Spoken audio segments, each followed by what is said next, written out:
Mesdames, Mesdemoiselles, Messieurs, amis internautes et chers frères et sœurs, je vous souhaite un bon sabbat. Je suis ravi de retrouver quelques visages qui ne me sont pas inconnus, même si vous êtes masqués, je vous ai démasqué. Je vous souhaite donc un bon sabbat et bon, il y a un petit peu d'émotion puisque c'est aujourd'hui naturellement que s'achèvent ces conférences centrées sur Christ, revenir à l'essentiel, Christ. Et nous avions abordé mercredi soir la première partie, une percée dans les entrailles de Dieu, et nous achevons la seconde partie, une percée dans les entrailles de Dieu. Pour ceux qui, peut-être qu'il y a des visiteurs, des visages qui me sont inconnus, et si vous prenez le train en marche, vous avez la possibilité de retrouver ces messages, si vous le souhaitez, sur le YouTube de l'Église adventiste de Capesterre-Bethel. Une percée dans les entrailles de Dieu, c'est-à-dire une percée dans les pensées de Dieu, même si Dieu nous dit dans les Écritures que ses pensées sont très profondes. D'ailleurs, il n'a eu aucun conseiller, que ses pensées ne sont pas nos pensées. Néanmoins, l'incarnation du Christ nous dévoile les entrailles de Dieu, nous dévoile les passions de Dieu pour la race humaine, les affections de Dieu pour la race humaine, les émotions de Dieu. Rien que pour toi, moi je trouve ça extraordinaire. Vous savez, je suis comme un enfant, quand Dieu te dit « je t'aime », je le crois, et je le crois du cœur. Je ne le crois pas qu'intellectuellement, ou comme une formule de mathématiques ou un axiome. Je le crois profondément et il y a beaucoup de force dans l'amour. Ce que les entrailles du Christ nous ont dévoilé à Golgotha, c'est que tu es aimé personnellement. Je suis aimé personnellement. À chaque fois que j'aurai l'occasion de dire « je », en réalité, je parle de toi. Et je ne parle rien que de toi. Je parle de nous, je parle de vous, je parle de la race humaine. Systématiquement, quand je dirai « je », il s'agit de toi. Je suis aimé personnellement. Je suis aimé individuellement. Individuellement. Je suis aimé intimement. Je suis aimé à titre privé. Et c'est comme cela qu'on entre dans la relation avec Dieu. Parce que c'est un amour exclusif. Exclusif. Qu'est-ce que cela veut dire? Dans Jean 17, le Père nous dit, ou le Fils nous dit, le Père vous aime. Le Père vous aime comme il m'a aimé. Mais considérez de quelle manière Dieu aime le Fils de toute éternité. Lorsque Dieu aimait le Fils, lorsqu'il n'y avait ni univers, lorsqu'il n'y avait ni cosmos, lorsqu'il n'y avait aucun être céleste de créé, cet amour d'exclusivité. Dieu aime le Fils comme si c'est le seul être qui existe dans l'univers. Et c'est comme ça qu'il t'aime. C'est comme ça qu'il t'aime. Il t'aime donc d'un amour unique. Le monde, puisque nous parlions de témoignage, voudrait voir ce témoignage dans nos vies. Le monde, si le monde pouvait voir que nous avions l'air un peu plus sauvés, ce serait extraordinaire. Mais si le monde pouvait voir que nos cœurs étaient remplis de cet amour de Dieu dans nos vies, je crois qu'on précipiterait le retour du Christ. Une voix, voici, une voix fit entendre des cieux ces paroles. Tu es mon fils bien-aimé, il s'agit aussi de toi. Il ne s'agit pas que du Christ, nous l'avons vu, il s'agit de toute la race humaine, il s'agit de toi. Mais c'est tout un investissement, c'est quand même extraordinaire. Les cieux se sont ouverts. Je ne sais pas si vous imaginez la scène, ce témoignage rendu par le Père, ce n'est pas n'importe quel témoignage, c'est le témoignage du propriétaire de l'univers, c'est le témoignage du propriétaire du cosmos, c'est le créateur des milliards d'êtres célestes. Mais rien que pour toi, les cieux se sont ouverts, rien que pour toi. C'est le témoignage que Dieu t'a rendu personnellement. Considère cet amour comme si tu étais le seul être, car Dieu ne peut aimer qu'exclusivement. Comme si tu étais le seul être, il ne peut pas t'aimer autrement. C'est un amour unique, c'est le témoignage puissant lorsque les cieux se sont ouverts. Il y a un peu plus de 2000 ans. C'est une voix qui ne venait pas de la terre. C'est une voix à prendre très au sérieux. D'abord parce qu'elle vient de Dieu, elle vient du ciel. Ce n'est pas une voix qui venait de la terre, c'est une voix qui venait des cieux. Il m'arrive souvent de lever les yeux et de m'imaginer cette scène, de m'imaginer les cieux s'ouvrir et la voix de Dieu qui me dit « Frédéric, je t'aime ». Nous n'avons pas envie de flirter avec le péché dans ces conditions-là. Ou alors ce témoignage n'a pas encore pénétré nos cœurs. Est-il possible, à des oreilles humaines, d'entendre quelque chose de plus merveilleux que « je suis aimé » intimement? Est-il possible? As-tu déjà entendu des choses plus merveilleuses qui viennent du ciel? Pourrais-tu connaître dans ta vie quelque chose de plus grand? Quand nous essayons de construire la réussite de notre vie, que ce soit sur le plan familial, que ce soit sur le plan professionnel, peux-tu connaître quelque chose de plus grand que ce témoignage rendu par le Père, qui n'a pas eu honte devant l'univers, devant les êtres célestes, devant les anges, de dévoiler tout son amour rien que pour toi, absolument rien que pour toi, rien que pour moi. Pouvons-nous connaître un bonheur supérieur à « je suis aimé » à titre privé? J'aime beaucoup insister sur ces adverbes « personnellement ». Vous voyez, ce n'est pas quelque chose d'abstrait. Personnellement, intimement, exclusivement, de manière unique. Et nous avons vu que ce témoignage n'a pas été rendu à n'importe quel moment, car Dieu t'a déjà prouvé, ce n'était pas que de la parole, parce qu'il te l'a prouvé, puisque Christ venait d'ensevelir tes péchés dans les eaux du Jourdain. C'est à ce moment-là qu'il dira, après le baptême du Christ, les cieux se sont ouverts et celui-ci est mon Fils bien-aimé, il s'agit aussi de toi. Ce Dieu propriétaire des cieux, qui a été tissé dans les reins de sa mère, on n'avait jamais vu ça dans l'univers auparavant.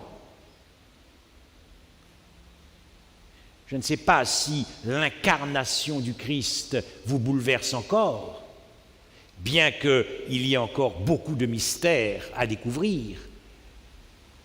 Mais l'univers n'en est pas encore revenu de cette incarnation. Je ne vois pas pourquoi nous devrions laisser le monopole de l'émerveillement aux anges qui n'ont pas chuté. je ne comprends pas pourquoi nous devrions laisser le monopole de ces merveilles du Christ aux anges qui sont encore émerveillés comme des enfants. Parce que ce Dieu qui a été tissé dans les reins de sa mère, l'univers n'avait jamais vu ça. Mais c'est ce Dieu qui te dit « je t'aime ». Ce Dieu qui a été tissé dans le ventre maternel de sa mère, on n'avait jamais vu ça dans l'univers. Et les anges sont encore stupéfaits de tant d'amour, de tant d'abaissement de Dieu, tant d'abaissement de Dieu. Nous avons chanté un chant merveilleux tout à l'heure, crucifié. Je ne sais pas si vraiment vous rentrez dans ces paroles que nous chantons, parce que si nous ne faisons pas l'effort, nous sommes tellement habitués à entendre des mots, à entendre des verbes, qu'on n'y fait plus attention à ce que cela a coûté à Dieu. On n'y fait plus attention, car nous ne persévérons pas dans ces merveilles du Christ. Voilà pourquoi nous avons du mal à aimer Dieu, bien que nous soyons chrétiens, et a fortiori adventistes du 7e jour. Nous avons du mal à aimer Dieu. Quelquefois, je me demande si nous ne sommes pas plus attachés au sabbat qu'à l'auteur du sabbat. Ce Dieu qui a été tissé dans l'utérus de sa mère, on n'avait jamais vu ça dans l'univers. C'est ce Dieu qui, ce matin encore, te dit « je t'aime exclusivement, à titre privé, de manière unique, comme si tu étais le seul. Dans l'univers, tu as tout mon amour pour moi. » Il n'y a pas de Quimbéred là-dedans. Je ne vois pas où il faut Quimbéred. Quand quelqu'un te dit « je t'aime », quand ta belle fiancée te dit « je t'aime », quand ton beau fiancé te dit « je t'aime », il n'y a pas du Quimbéred. Tout cet amour de Dieu. Ce Dieu qui a été tissé dans les entrailles de sa mère. On n'avait jamais vu ça dans l'univers. Ce Dieu qui a été tissé dans les profondeurs de la terre, car lorsque la divinité s'est alliancée avec l'humanité, la divinité et l'humanité ne sont devenues qu'une seule chair.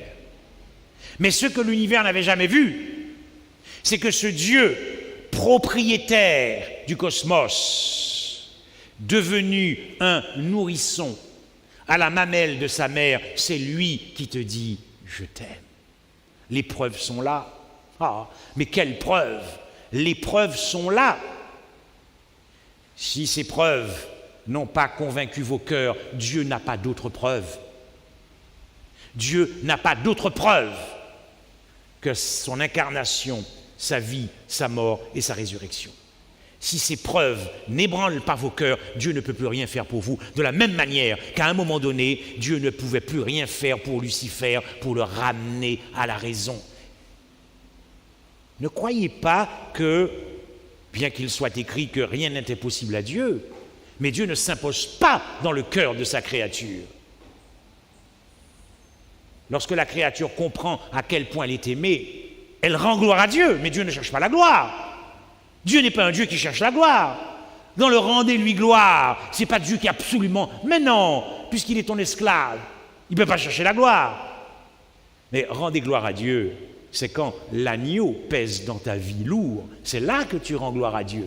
Rendez gloire à Dieu en reconnaissance de cet amour, rien que pour toi. Rien que pour toi. Lorsqu'il fut ainsi tissé dans les entrailles de la race humaine, dans les entrailles de l'humanité, cela a permis à Christ de nous tirer à lui par des cordages d'amour qui ne pourront jamais croire, jamais se déchirer. Ces cordages d'amour, c'est la race divino-humaine. Et cette race divino-humaine, c'est pour l'éternité, d'éternité, d'éternité. Il n'y aura jamais de fin. Ce sont ces cordages d'amour. Observez bien que cette race divine, cette race royale, cette race pure, mais jusqu'où va l'amour? Jusqu'où va l'amour? une race pure, une race royale, une race divine qui va se mélanger avec une race corrompue, une race de rébellion et une humanité de péché. Et j'allais dire qu'il n'y a pas eu de rejet de greffe. Parce que ces deux natures, ça ne peut pas s'unir. Il y en a une qui est complètement pécheresse et l'autre qui est pure, n'est-ce pas? Et pourtant, tant d'amour, beaucoup trop d'amour. Jusqu'où Dieu se retrouve dans cette situation, à ressentir les tentations, alors que, en la forme de Dieu, il est dit que Dieu ne peut pas être tenté. Mais il va accepter, dans cette humanité déchue, de ressentir tout ce que tu ressens. Pour que lorsqu'il te dit « je t'aime », il y a encore plus de poids là-dedans, plus de crédibilité, plus de preuves, parce que nos cœurs sont tellement endurcis. Je ne sais pas qu'est-ce qu'il me disait. Nous qu'à rentrer nain, nous qu'à sortir nain, mais qui chimé nous qu'apprend? C'est chimé à nain alors. Vous comprenez ce que je vous dis? Vous avez vu comment j'ai inversé le... Je vais vous dire par là, il faut que nos cœurs, un jour, avant qu'il ne soit trop tard, se laissent désirer, aimer par Dieu, et que nos cœurs ne soient pas incrédules. Vous voyez, toute la victoire est là-dedans. Ce Dieu qui t'aime personnellement est appelé dans les Écritures le Dieu des entrailles. Je suis l'Éternel, l'Éternel miséricordieux. C'est ce que cela veut dire en hébreu. Entrailles, nous l'avons vu. Autrement dit, rien que toi, dans les entrailles de Dieu, tu es le sujet de ses passions. C'est quand même extraordinaire ça. Si vous avez ça à l'esprit continuellement dans votre cœur et que vous persévérez, ça va rester, ça ne partira plus et vous n'aurez pas des hauts et des bas. Un jour, je me sens bien avec Jésus, l'autre jour, je n'ai pas envie de prier. Un jour, je me sens bien, et l'autre jour, j'ai bien envie de céder à n'importe quelle tentation. Non, non, non, non, tu es le sujet de ces passions. Mais nous parlons de qui ici? Nous parlons de qui? Nous ne parlons pas d'un homme, nous ne parlons pas d'une femme, nous parlons de Dieu. C'est quand même fou, ça, tout cet investissement, rien que pour toi, rien que pour moi, rien que pour la race humaine. Jésus ne pense qu'à toi. Puisque tu es le sujet de ses affections, tu es le sujet de son infinie tendresse, de sa délicatesse, le sujet de ses émotions. Quand il te voit, il vibre comme un amoureux qui bat d'un amour nuptial pour toi. Vous devez vous imaginer Dieu comme ça, parce que c'est ce qu'il est. Nous ne pouvons pas nous contenter de dire Dieu est amour, ça veut dire que lorsqu'il te voit, il tombe par terre. D'où l'expression tombe amoureux. Ses compassions sont remuées, ses entrailles sont remuées. Il faut imaginer ce Dieu dans nos cœurs. Imaginer, non, c'est la réalité de ce Dieu.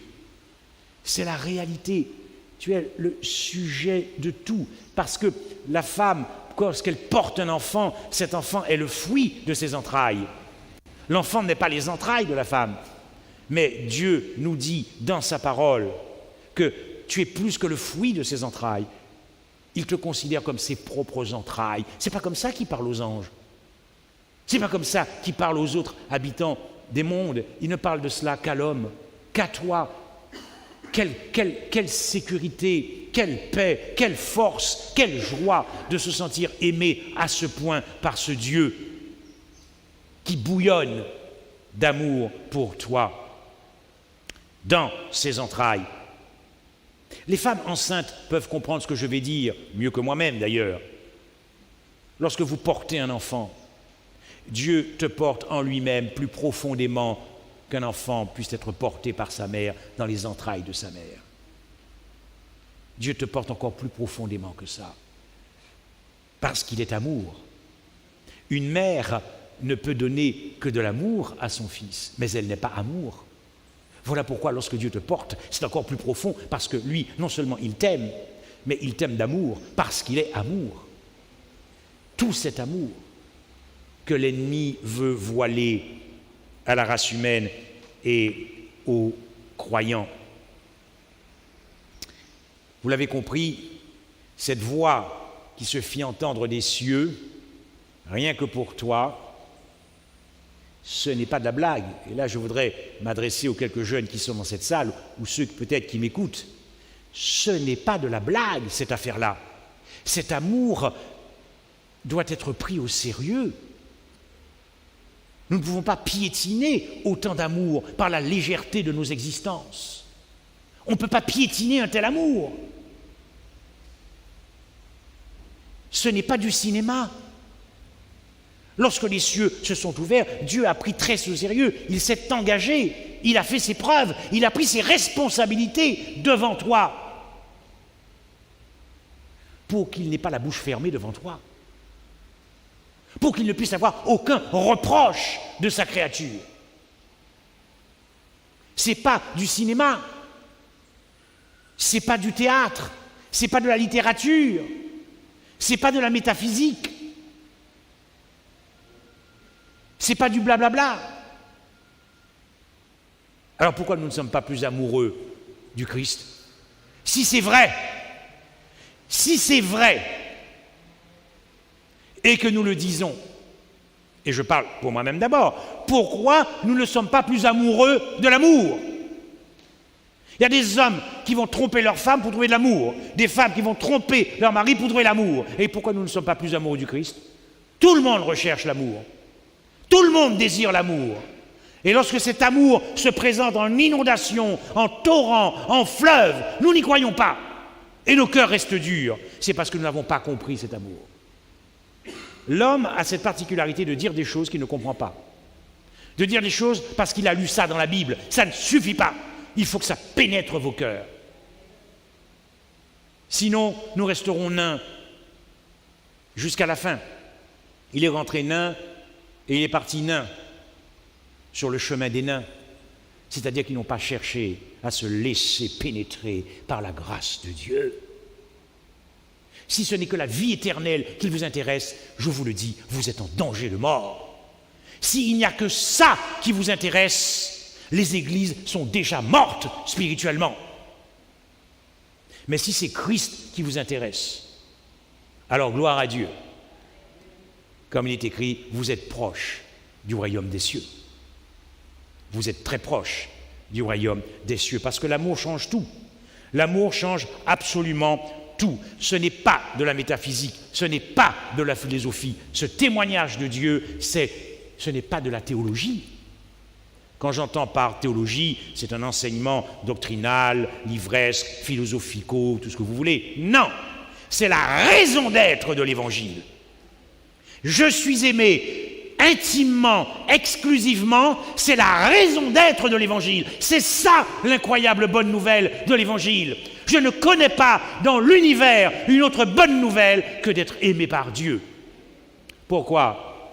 Parce qu'il faut ça pour nous, pour vivre et en sainteté ou en sanctification. Si nous n'avons pas un tel amour, c'est foutu pour l'homme pécheur. Mais lorsque le cœur de l'homme se laisse remplir et gorger d'amour, de cet amour qui vient du ciel, alors là, c'est bon. C'est bon pour le cœur du pécheur. C'est bon, ça fait du bien. Il n'y a que cet amour qui peut briser ce mur de péché dans nos cœurs, adoucir nos cœurs, attendrir nos cœurs. C'est bon. C'est bon. C'est comme ça qu'on finit par haïr le péché. Donc, c'est vraiment l'essence même de l'Évangile. C'est la raison d'être de l'Évangile.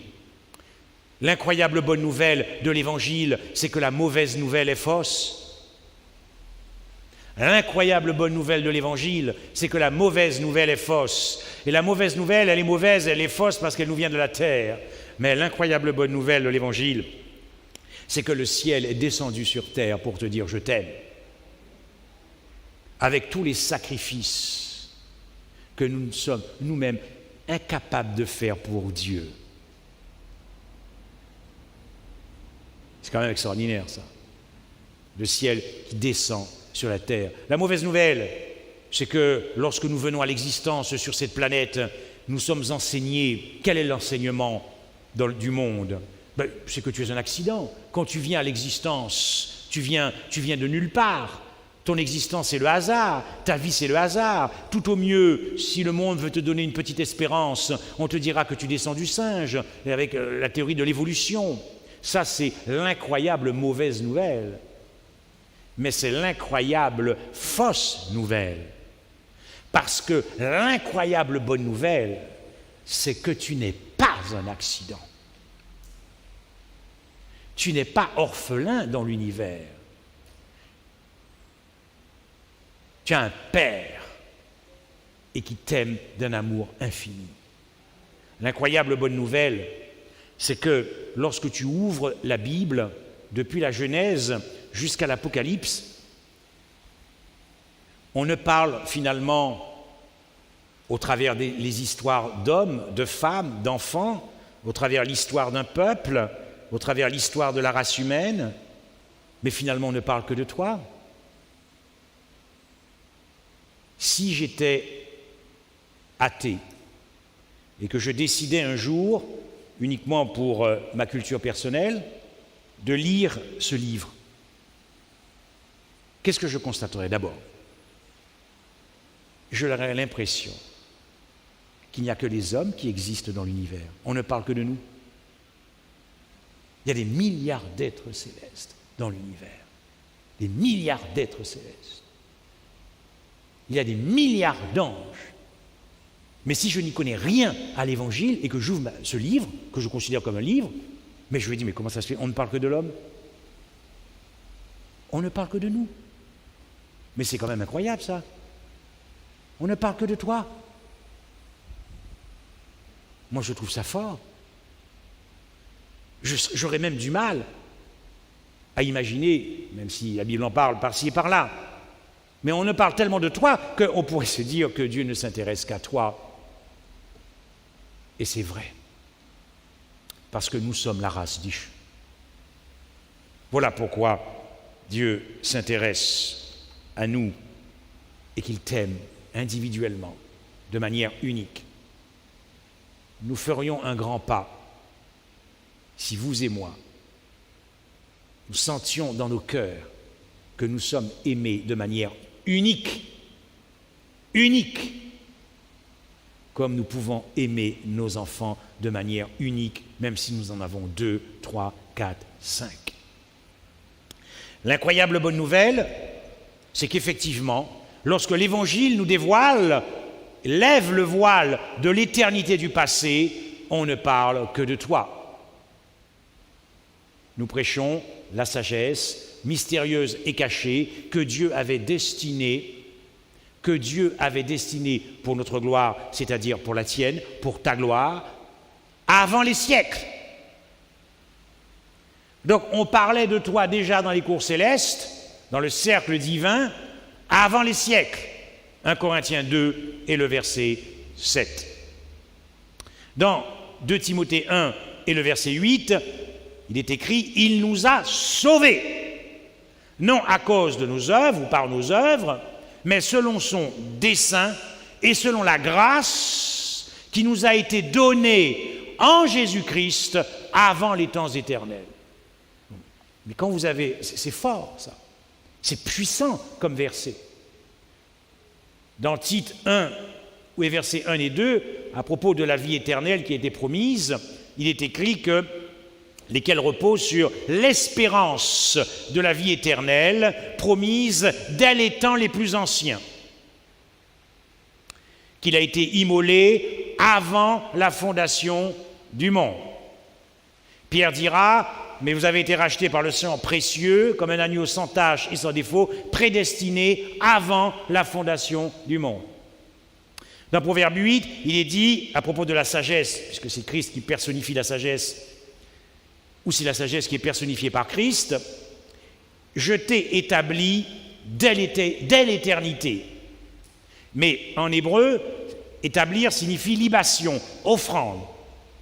Donc, de toute éternité, Christ est une offrande, rien que pour toi. de toute éternité, rien que pour toi. Je pourrais multiplier les textes où on ne parle que de toi. Je peux vous les citer comme ça si ça vous intéresse. Éphésiens 1, verset 4, 1 Pierre 1, verset 19, 18, 19 et 20, Hébreux 13, verset 20. Mais j'aime particulièrement ce texte dans Ésaïe 63 et la deuxième partie du verset 16. C'est toi, Éternel, qui est notre Père, qui dès l'éternité t'appelle notre Sauveur. Je me suis toujours posé la question, mais je n'ai pas la réponse. Je me suis toujours posé cette question, quand Dieu a eu la pensée de nous créer. Parce que, avant les siècles, ok, bon, dès les temps les plus anciens, d'accord, mais Paul va dire que la grâce nous avait été donnée en Christ avant les temps éternels. Je ne sais pas ce qu'il y avait à l'esprit de Paul, mais moi je pensais que l'éternité du passé, il n'y avait rien encore avant. Mais là, Paul nous dit que tu étais déjà aimé en Christ à titre personnel, même avant les temps éternels.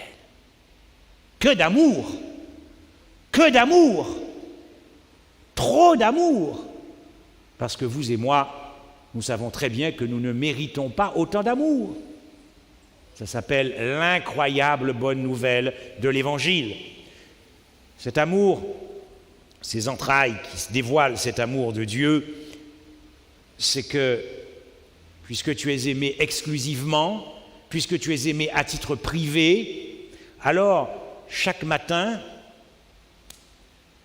peut-être que tu passeras moins de temps devant la glace, le miroir, mais tu pourras dire simplement « Je suis l'être le plus aimé de l'univers ». Pas besoin de passer 2 heures dans la salle de bain pour se faire belle ou pour se faire beau, puisque de toute façon, je suis l'être le plus aimé. Vous savez, ça change toute une vie, ça. Et ça change toutes nos priorités. Je suis aimé. Tu n'as pas besoin de t'habiller avec des vêtements de marque.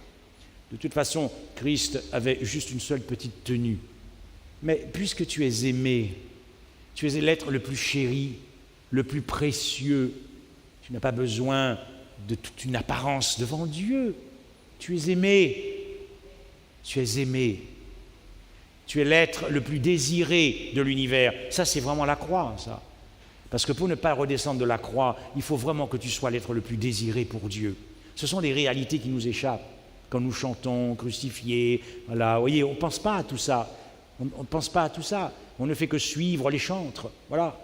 Et puis quand la chanson s'est terminée, on passe à autre chose. Mais ces merveilleuses paroles, elles ne sont même pas restées dans le cœur.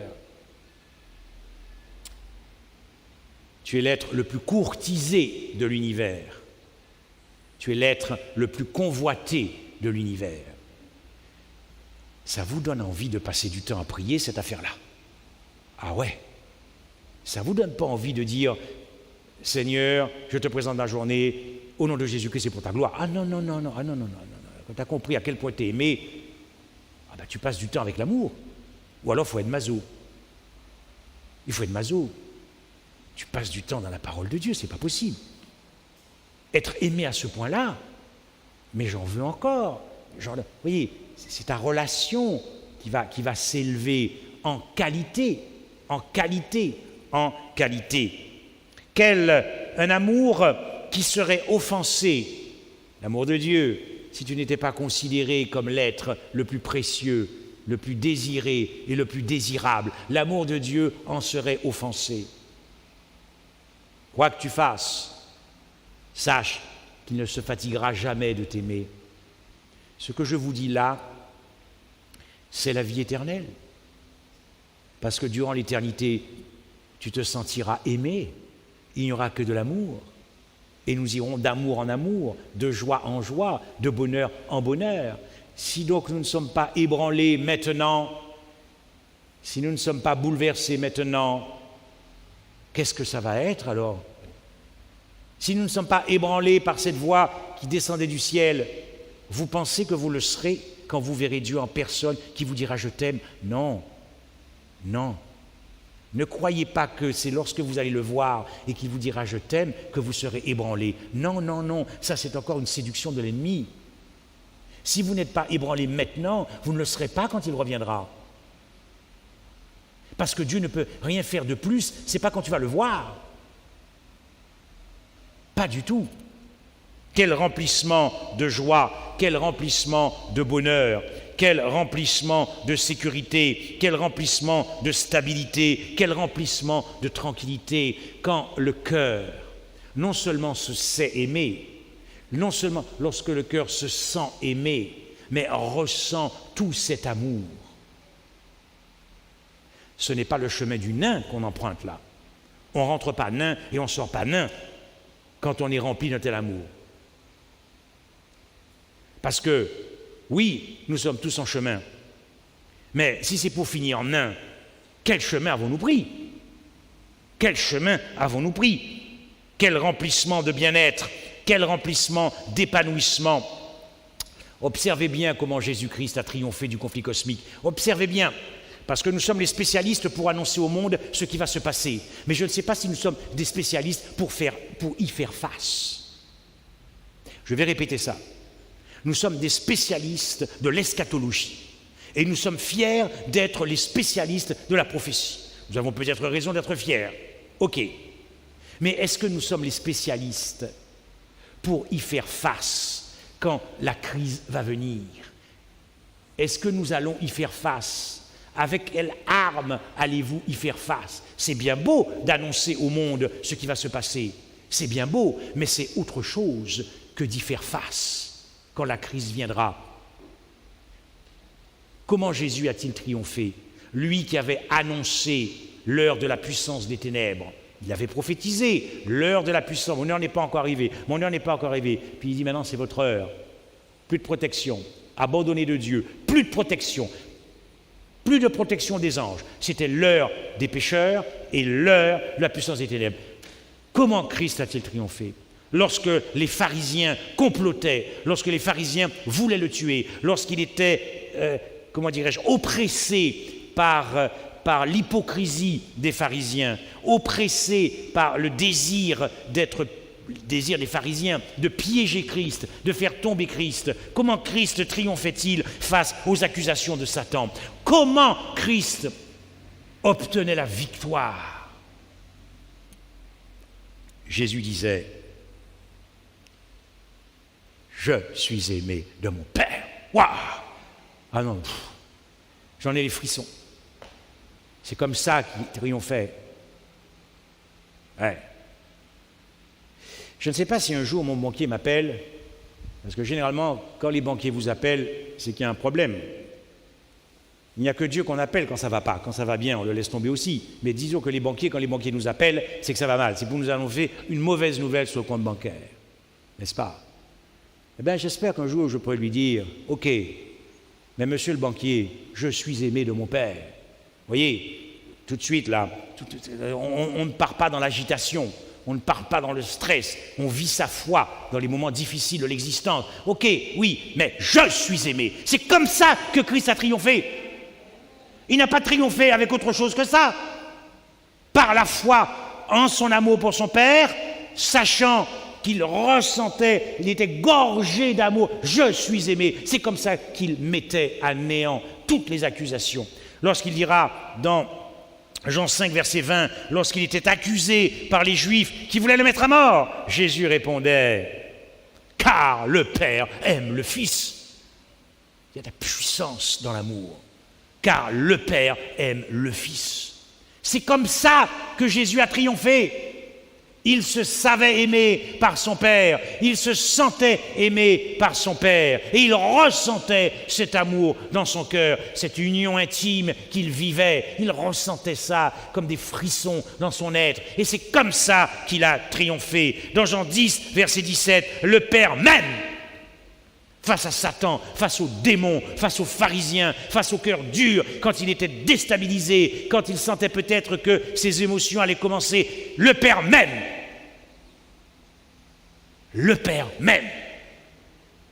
Comment allez-vous triompher du chaos?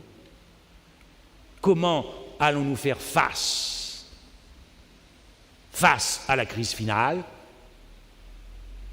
Quand ton bourreau viendra te persécuter pour tester ta foi, pour tester ta fidélité à Dieu, pour savoir si tu vas garder le sabbat, comment vas-tu résister à la peur de perdre la vie? Il est vrai que c'est un sentiment naturel qu'on peut éprouver de ne pas perdre sa vie et qu'on peut avoir peur de perdre sa vie. Je crois que le Covid-19 a mis tout le monde d'accord là-dessus. Mais nous annonçons que nous allons peut-être perdre notre vie lorsqu'il y aura la persécution. Comment allons-nous triompher de cette peur? Le Père même. Le Père même. Ce savoir aimé du Père. Dans cette détresse qui nous attendra, oui, je serai dans la détresse, mais je suis aimé de mon Père. Oui, je serai peut-être abattu, oui, mais je suis aimé de mon Père. Je serai peut-être plongé dans l'adversité, malade, en prison, trahi, frappé, oui, mais je suis aimé de mon Père. À une condition, que ce témoignage qui a été rendu des cieux, que cette voix qui se fit entendre a pénétré vos cœurs, c'est ce qui s'appelle la grâce. La grâce d'être touché durablement et de ne jamais être blasé ni lassé, mais d'être toujours comme un enfant, d'être ébloui par tout ce qu'il y a dans la grâce, par tout ce qu'il y a dans l'incroyable bonne nouvelle de l'Évangile. Est-ce que ton cœur, même encore aujourd'hui, est-ce que ton cœur est durablement atteint par ce témoignage venu du ciel? Tu es aimé intimement, à titre privé. Est-ce que ton cœur est encore accroché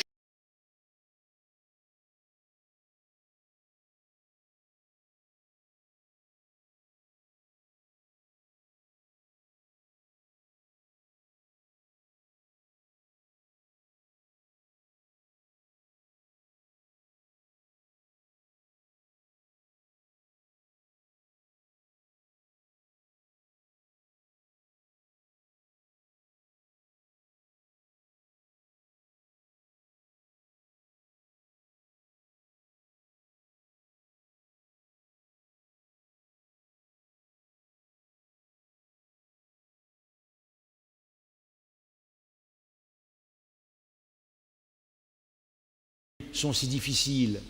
On nous a appris à obéir avant d'aimer. Il faut beaucoup de prédications sur la croix pour désirer aimer Dieu, pour désirer, parce que ce n'est pas le penchant naturel du cœur. Jésus nous invite à entrer non pas dans une relation doctrinale, parce que nous nous croyons riches, dit-il à Laodicée, riches de doctrine, riches de prophétie, et pourtant nous sommes pauvres. Pourquoi? Parce que Jésus nous appelle à entrer dans une relation amoureuse. Nous avons peut-être négligé cet amour. Et si nous avons négligé cet amour, c'est que nous n'avons pas connu cet amour. Mais il y a un évangile, et vous le connaissez, c'est l'évangile de la prédication de la croix. Je conclurai ainsi en vous disant ceci. Dans Romains 5, verset 8, Dieu prouve son amour envers nous. Dieu a prouvé, il y a des preuves, ces preuves sont dans cette parole. Si vous n'êtes pas encore amoureux du Christ, si vous n'êtes pas encore amoureuse du Christ, c'est que vous êtes encore passé à côté de ces preuves. Ces preuves sont dans ce qu'on appelle les Écritures. Car Dieu prouve son amour envers nous en ce qu'il a donné son Fils.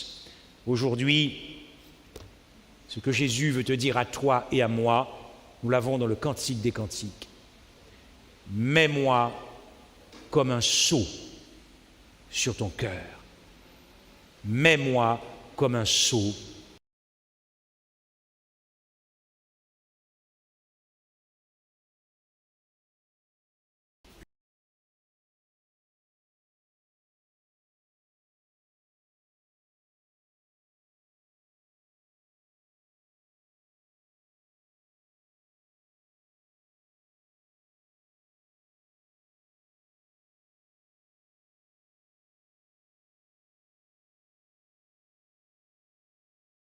jusque dans nos entrailles, que nous puissions vibrer chaque jour en considérant cet amour, en étudiant cet amour, en contemplant cet amour, en vivant cet amour, et que le monde voit que nous sommes aimés par le Père. Permets que nous puissions, dans la crise finale à venir, lorsqu'elle viendra, dans ce chaos final que nous attendons prophétiquement, permets que nous puissions répondre comme le Christ. Vous pouvez faire tout ce que vous voulez, mais je suis aimé par mon Père. Amen.